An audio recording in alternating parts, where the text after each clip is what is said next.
Hello dear student, welcome back to MKS video MP channel. I hope आप सभी लोग अच्छे होंगे। तो फ्रेंड्स, आज हम आपके लिए लेकर आए हैं टॉप MCQs क्वेश्चन हिंदी कक्षा 10वीं का, जो कि बोर्ड एग्ज़ाम जो आपका 24 फरवरी का है 2025 में। ठीक है, पक्का आने वाला है 20 में से। तो आप 100% 18 MCQs क्वेश्चन सही करके आएंगे, पूरा गारंटी के साथ कहते हैं फ्रेंड्स।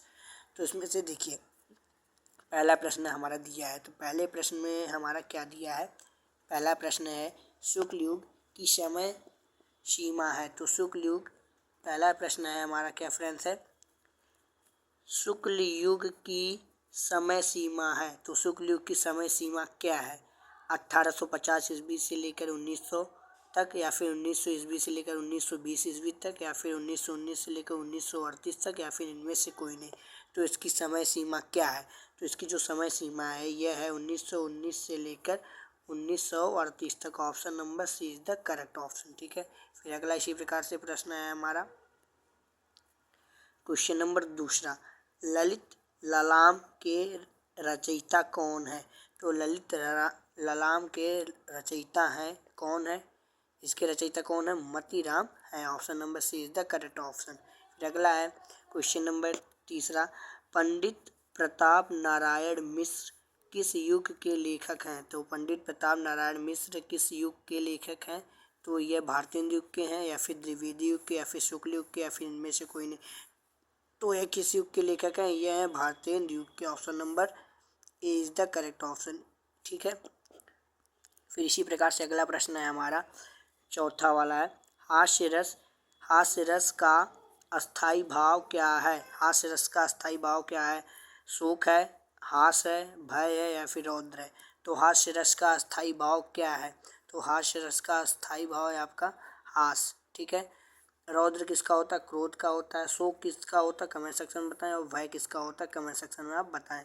ठीक है, फिर अगला प्रश्न इसी प्रकार से हमारा अगला है पांचवा त्यागपत्र के लेखक का नाम है। तो त्यागपत्र के लेखक का क्या नाम है? जैनेंद्र कुमार, मुंशी प्रेमचंद, या फिर जयशंकर प्रसाद? ठीक है, तो इनमें से त्यागपत्र के लेखक का क्या नाम है? क्या नाम है फ्रेंड्स? तो लेखक का नाम है Jainendra Kumar. Option number A is the correct option.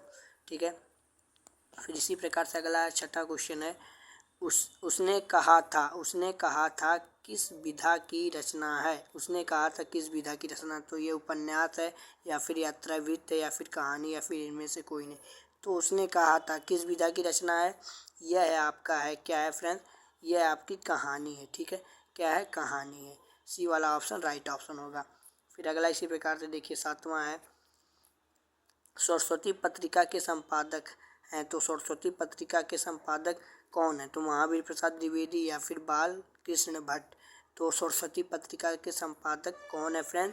तो इसके संपादक महावीर प्रसाद द्विवेदी जी हैं, सरस्वती पत्रिका के संपादक। आई होप फ्रेंड्स ये सारे MCQs आपको अच्छी प्रकार से आ गए होंगे। ठीक है, इतने MCQs हमने आपके कराए हैं। फिर अब अगला देखिए, निम्न में से कौन एकांकी का सम्राट है? तो निम्न में से कौन एकांकी का सम्राट है? किसे एकांकी का सम्राट कहा जाता है? एकांकी का सम्राट किसे कहा जाता है? तो रामकुमार वर्मा को कहा जाता है एकांकी का सम्राट। ठीक है, फिर इसी प्रकार से अगला है, पर्यावरण में प्रयुक्त उपसर्ग है। तो निम्न में से पर्यावरण में कौन सा उपसर्ग प्रयुक्त है? आप सभी लोग कमेंट सेक्शन में बताएं।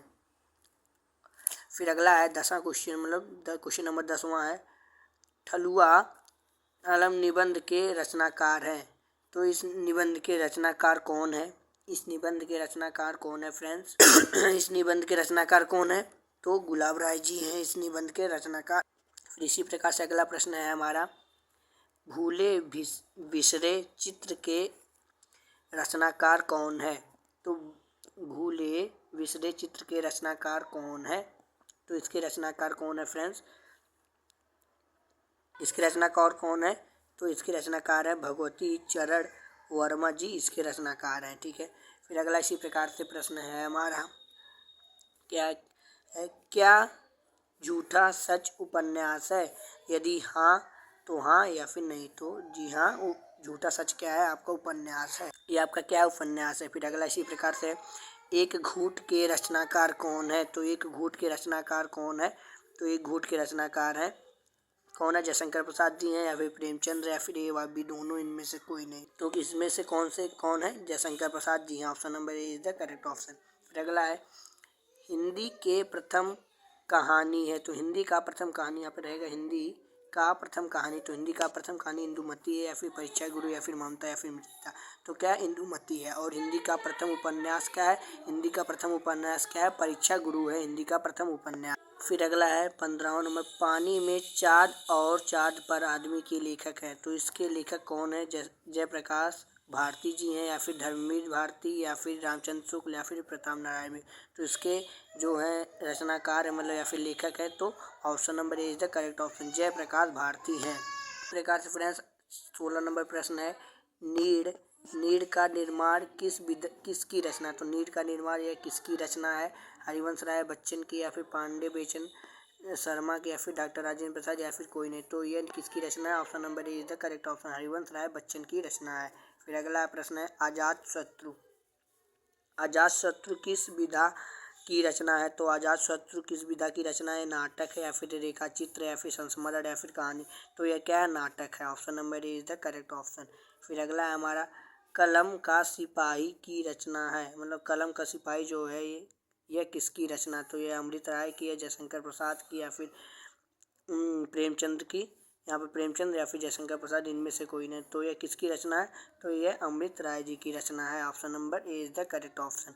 फिर अगला इसी प्रकार से 19वां नंबर प्रश्न है, पीताम्बर में कौन सा समास है? तो पीताम्बर में कौन सा समास? बहुव्रीहि समास है, ठीक है। और द्विगु समास कौन सा रहेगा? मतलब त्रिवेणी में क्या रहेगा? द्विगु समास है। और द्वंद्व समास क्या है? माता पिता में द्वंद्व समास रहता है, ठीक फ्रेंड्स। फिर अगला है, आकाशदीप और ममता कृति है। तो आकाशदीप और ममता किसकी कृति है? तो यह है किसकी कृति है? आप सभी लोग इसका आंसर कमेंट सेक्शन में बताएं।